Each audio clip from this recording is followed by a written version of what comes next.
all I see is politicians complaining and bitching about the other side all day. You are 50, 60-year-old woman or man, and all you're doing is complaining about Democrats, Republicans, liberals, conservatives. What are you doing to progress the country and society forward? And we know for a fact there are a lot of people in the LGBTQ plus community that are just joining the community because they needed somewhere to belong. Transgenderism and the growth of its popularity in current society makes sense. It's deserving. There are people who are suffering, and society wanted to help these people. Welcome back to the Purple Political Podcast. I am your host, Riddell Lewis, and we are back with another episode. Now, today is going to be a solo episode, and I reserve topics specifically to talk as an independent and as an individual. We'll have some more guest episodes lined up and really start hammering these solutions much more concretely and really not hold back. I think the purpose of this podcast is to emphasize the importance of conversation, discourse, discussion, showcase the toxicity and demonization from both sides on the political spectrum, conservative, liberal, Democrat, Republican, left or right, and really try to understand and progress forward in terms of the societal issues and topics that is going on right now in America. America is an amazing country at the end of the day. People hate this country because of social media and the media. But in all reality, what this country provides is second to none. But the reasons why we're not taking a step forward is because we're getting hammered on some stupid ideological circumstances and situations. Even it blows my mind, and I'm going to call it out right now. It blows my mind how when I go on social media, all I see is politicians complaining and bitching about the other side all day. You are 50, 60-year-old woman or man, and all you're doing is complaining about Democrats, Republicans, liberals, conservatives. What are you doing to progress the country and society forward? All you're doing is complaining and bitching and toxifying the other side. So that is what this podcast is about. And I've been focused on very productive discussions, but I wanted to take a step forward. I'm not going to hold back moving forward in terms of the topics and my opinions and the facts being laid out. And I'm going to call it a spade. Call it a spade. And I want to be called out too. If you think I'm wrong, call me out. So today we're going to be having a very important conversation amongst myself and the audience. And it's really to break down the layers of the trans identity. Now I'm going to come at it in a few different perspectives. I'm going to lay out this right in the forefront. I have no problem with trans people. None at all. And you may hear me saying this just like he's coping, but no, I really don't. Matter of fact, I see a lot of trans women that are very attractive. Trans men that pull off the man identity better than some men currently in society. I have no problem with them as people. But I want to be talking about the concept. And I will be diving into, like I said, the layers a little bit more discreetly, or a little bit more dynamically. That's the word I'm going to be using today. So first things first. As of right now in American society, in terms of terminology, when I'm referring to the trans identity, I'm actually not only referring to transgenderism. I'm also going to be talking about transracialism, transableism, and a new coined term called transagism. All four of them all four of them. I don't know how each like identity feels about the other identities. I don't know that specifically, but each of them plays into something that I'm gonna dive into. Little layup for you. First things first, I'm sure you guys heard it. In terms, transgenderism is kind of what started this wave, right? If you don't know what a transgender is, I don't know how you live in 2023 in American society. A transgender individual is someone who disassociates with the sex they are born into.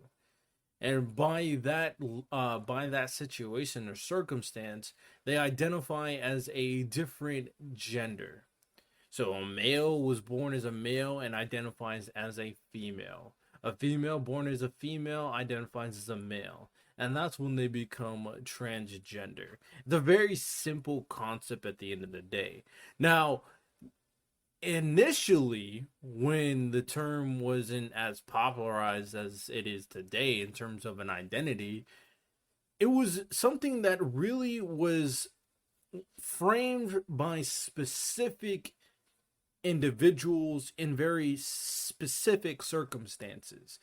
Now, as I talk about these four terms, also keep in mind that there's still only a small percentage of people in American society that even identify as any of that. Like less than 3% for the most part. But it's something to be aware of, and it's something to consider in terms of conversations and discussions moving forward and the progression of society and dealing with these terms and dealing with these concepts moving forward as well. So just so the world is not burning, some of you religious zealots, calm down. So, like I said, transgenderism was initially for people who had it was mostly considered a mental illness. And a lot of it was centered around something called gender dysmorphia. And what we know about it is that most people who have this gender dysmorphia, not being able to identify with the sex they are born as, it frames from a bad childhood. Just like any mental illness at the end of the day, based on how you grew up. And there's a lot of different circumstances that can play into it. Abuse can be a big part, physical or sexual, that can really emit this type of dysmorphia. Or if you're a boy and you look very, very feminine and you're treated very like a girl a lot growing up, that can really ruin your identity. Or vice versa, as a female that looks very much like a male. These are things that you can't help. You know, abuse is something that is terrible, and it really plays into the some of the worst scumbags imaginable. There's even people who would rate who specifically have a kid, but they want it to be a specific sex and raise them that sex. It's very bad. It's unfortunate, and you can really sympathize with these people. You can even sympathize with the people who look feminine, that's a man, or look masculine as a female. We've seen these people on your childhood. A very stocky girl or a guy who has very like cute face and long hair, they're a boy slash girl, but because of how they grew up and how society sees them in that moment, it really ruins their mentality. So this is kind of where this originates, gender dysmorphia.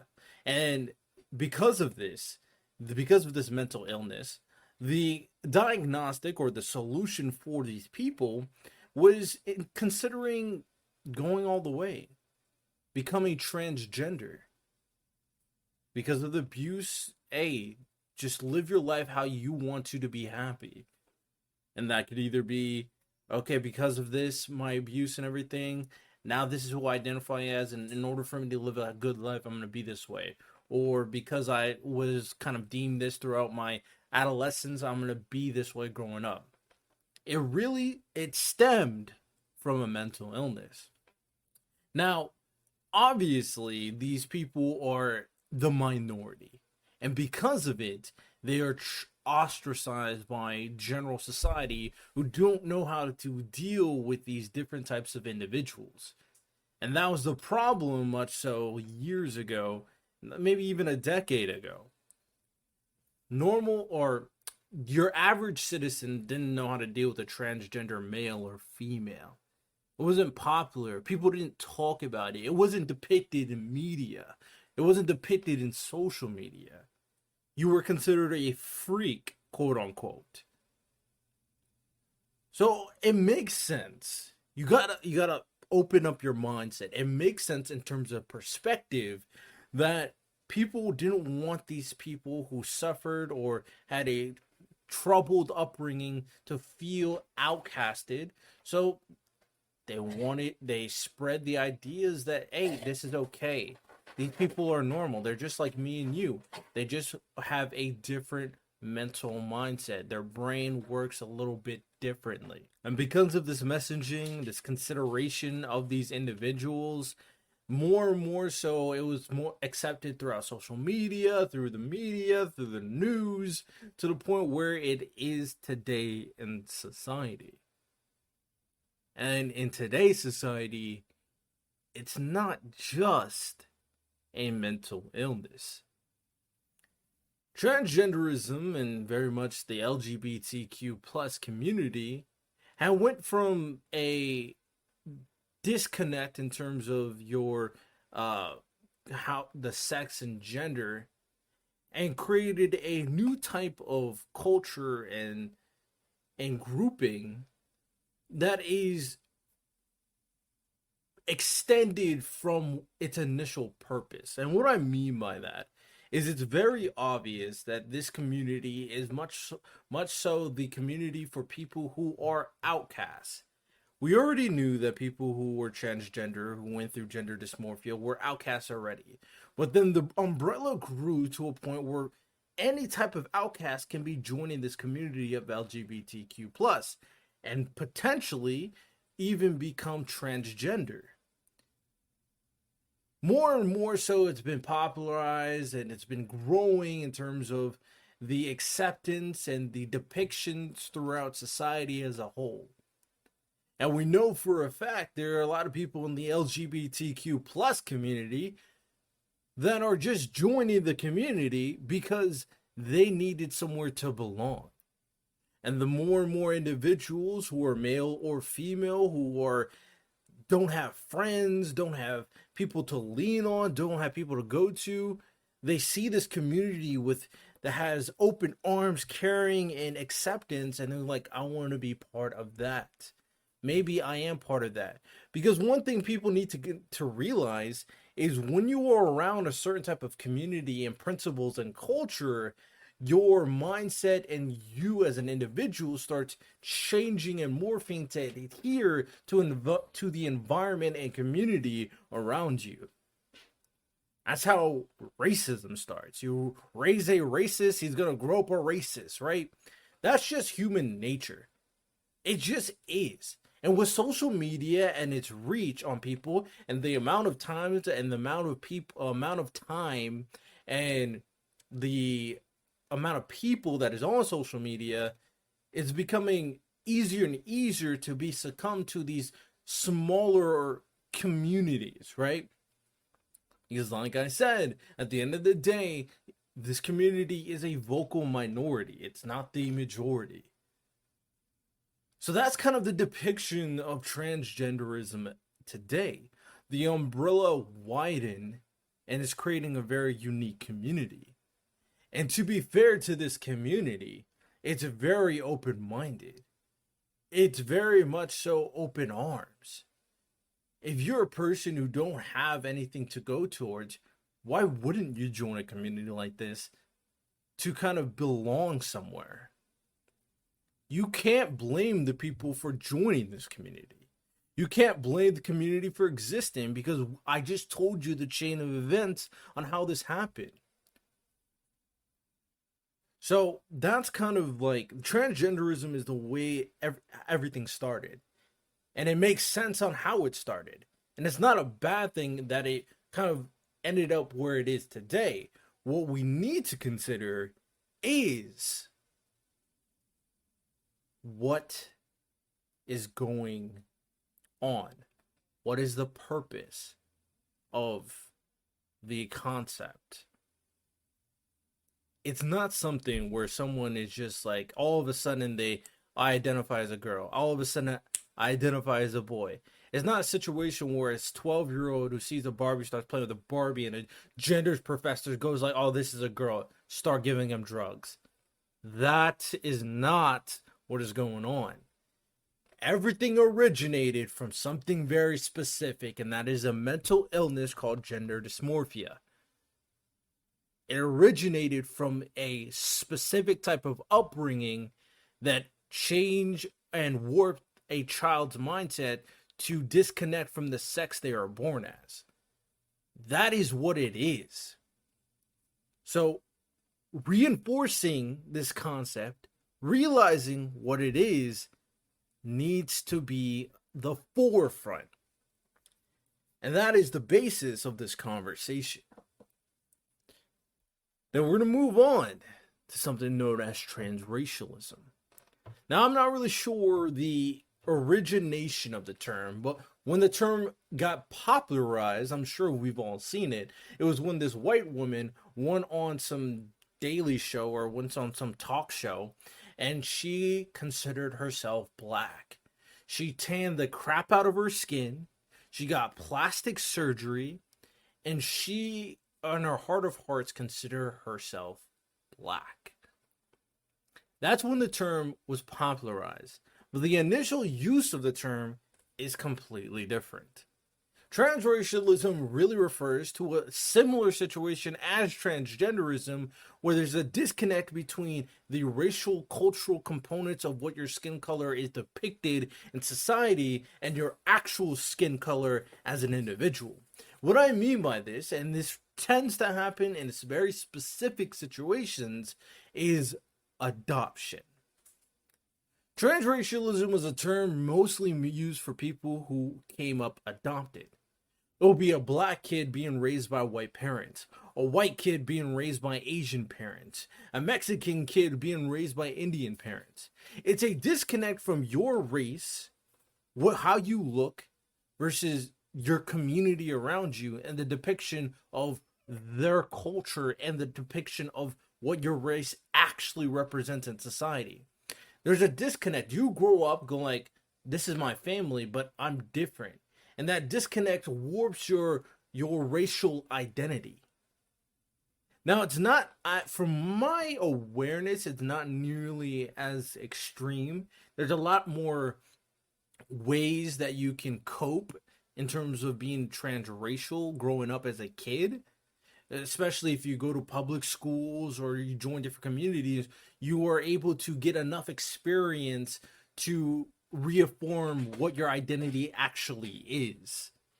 But this term that already existed was then warped, very similar to transgenderism. And because of the popularity of transgenderism, this new version of the term is being utilized as a weapon. Weapon is not is a very strong term, but utilizing as a means to go the extra edge. Or we see a white guy posing as an Asian dude on TikTok, a white woman going on a date talk show acting like she's a black woman. This is the next step where people are trying to identify as transracial. And then again, the reason why I wanted to initiate the forefront of the purpose of transgenderism and the concept, and the reason why it was the reason why it's accepted in society now, is to apply the same logic moving forward to the things I'm talking about. Because in transracialism, you got to find the defining line between transracial and transgender. Now, the people who have gender dysmorphia, we know that this is because of how they grew up and the circumstance with that. You can apply that to certain people in transracialism depending on how they grew up. But a lot of these people who are using this term now do not identify with this mental illness. However, the caveat is a lot of people in the LGBTQ plus community who are identifying as trans also don't have gender dysmorphia. And that is the problem. Because you're going to have to identify how are you a transgender if you don't have gender dysmorphia? What makes your circumstance different from someone who identifies as black or Korean? And finding that logical basis to fine line the differences between the two is impossible. Because it's all self-identity expression and there's no logical basis to it. Gender dysmorphia is an actual change in the brain. But the people who don't have that and are choosing to be trans are having a much harder time to distinctively differentiate themselves from someone who's transracial. Because of the popularity that this concept is emitting, that gives credence to someone being transracial, even though it's completely idiotic. And a lot of it is really mostly like white people identify as different races. But that's also accustomed to white people losing their sense of identity currently in American society because most people hate white men in the first place. Well, that's a conversation for a different day. So both transgenderism and transracialism had a logical basis on their initial creation. Then we move on to transableism, which is the same thing. Initially, it's how you grew up. It's a mental illness.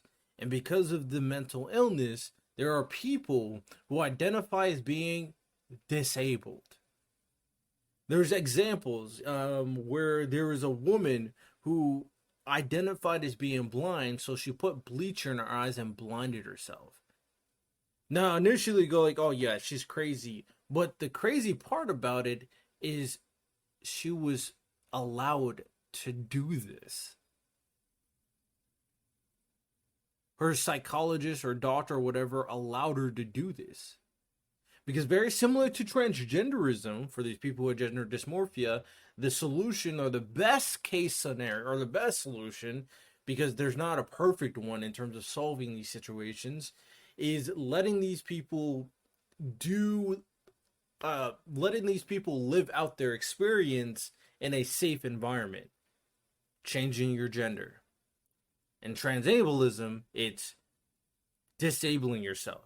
And transracialism, which is not nearly as severe from my knowledge in terms of mental illness, I already spoke on the adoption part, it's changing your race.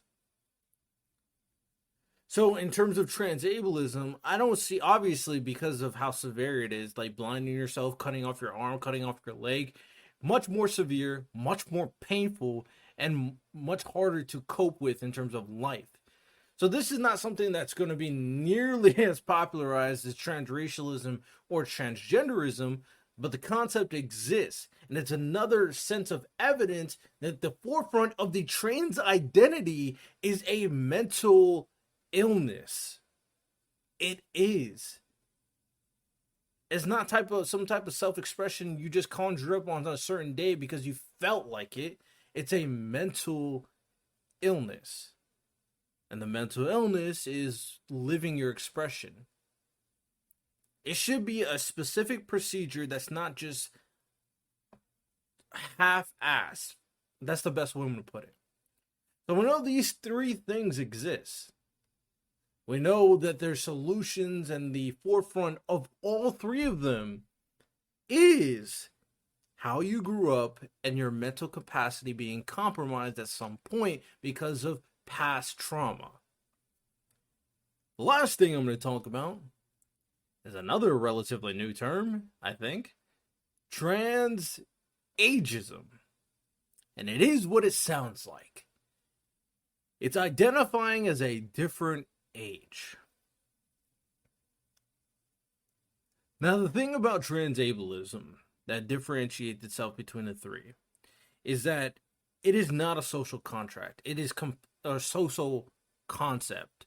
It is completely a physical thing for the individual. Gender is a social contract. Race is a social contract. And now people are making the argument that age is a social concept, and trying to utilize that as a means to create a new type of community.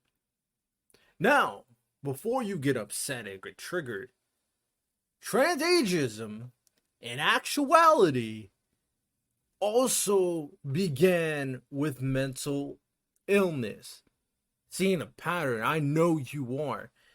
There are individuals based on past trauma that are stunted in terms of mental capacity from the age they are versus the age that they start or stop being.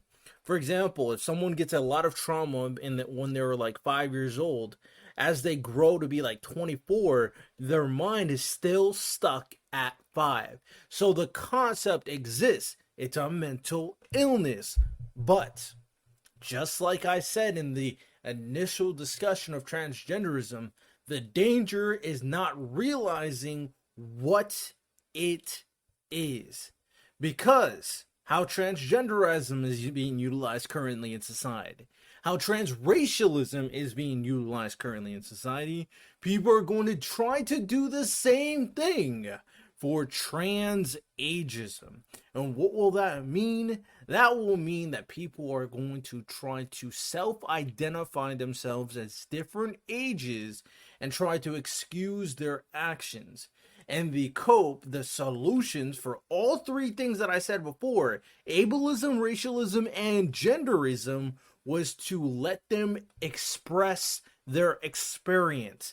Now, the problem with transageism is that we all hate pedophiles.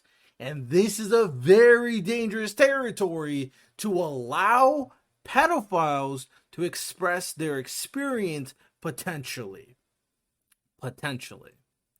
Now, if they're just being kiddie or just playing with kids, there's a certain level, it's like, okay, there's maybe a certain sense of innocence, but there's a underlying fear that every adult and parent is going to have, because once you involve the innocence of kids, that's when things go downhill. If they want to act like a kid in their self-enclosed space, that's fine.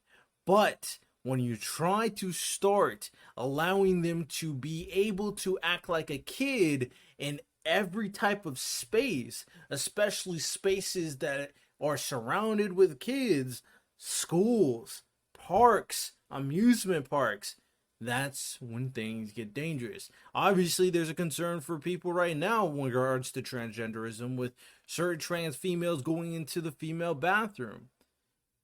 So, this is the next level and the most concerning, because this directly will involve kids.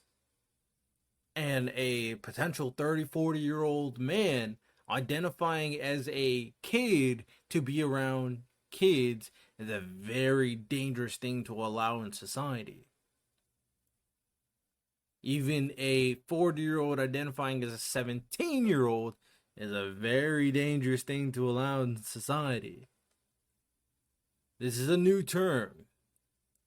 And because the current ones, other than transableism, is being kind of changed in terms of the initial purposes for self-expression or self-identifying and self-diagnosis to be more powerful than an actual diagnosis revolving around a specific mental illness, the danger is you won't be able to fight against these people. You as an individual, you're not going to go up to someone who identifies as trans female and go like, you're not a female, because you'll be canceled. Now, transracialism is a little hard. There's some people like, okay, and some people like, nah. But if we ever reach a mark where transracialism is okay and transagism is okay, then at this point, the social constructs that we have created is in the mud. It has no boundary. And I do think that a society cannot function under such abstract societal norms. I don't think so. Now, that said, this is where I want to change the perspective. As I said, the transgenderism and the growth of its popularity in current society makes sense. It's deserving. There was people who were suffering, and society wanted to help these people. These people exist. Transgender females exist. Transgender males exist. They are a normal part of society. They're a welcome part of society. They are in society. We can't get rid of trans identity. And if you think you can because of some religious philosophy you abide by, you are foolish and misguided. You can't get rid of it. Because I've said it several times. The forefront of the initial purpose of the concept is past trauma and a mental illness. That is the reason why this movement became powerful, is to help these people that are struggling, who had traumatic past as kids. That's the purpose. We just need to revitalize the initial purpose behind the identity. Both the people on the left and the people on the right realize that anything you do should only be helping people with the mental illness, not the people who self-identify and want to create some type of society without social constructs. Their opinions are irrelevant and unnecessary. Anytime you make a law, anytime you make a new precedent, it should be for the people who need it, and that is the people who truly, mentally, are undergoing one of these trans identities. So, before some of you people who are all for getting rid of all of them and society's going to hell, you need to realize that these people are people. You need to realize that the intention behind all four identities, for the most part, is not malicious, it's not evil, and it's not dangerous. It's just inconsistent and unstable. And there are foundations to bring the stability, trust. It's just your hatred, your demonization of the other group is not helping anybody's case. Where's the discussion and discourse? Where's the solutions for the people suffering from the four identities? You don't have the answers. You don't care. So, the purpose of today's episode is bringing it to everybody's attention that these four identities exist.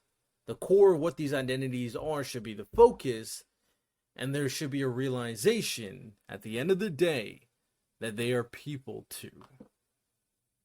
It's really not a big deal, except when transagism is involved, because anytime kids are involved in any of these circumstances, that's when it's a problem. At the end of the day, me as an individual, I don't care what you do once you're an adult. Once you hit 18, moving forward, you could do whatever you want to your body and identify as whatever you want. I can disagree, I can counter your argument, and I can make a point, but your self-expression and self-identity is your own, and no one can take that away from you. No one should be allowed to discriminate against you. As long as you're not creating a toxic sphere for society in general, right? So that is today's episode. You might have heard things that you didn't want to hear. You might disagree with some of the things I said. If you did disagree, let me know, of course, and I'll be more than willing to hear you out, have you on the podcast, have a deep discussion. The solution that I presented is very simple.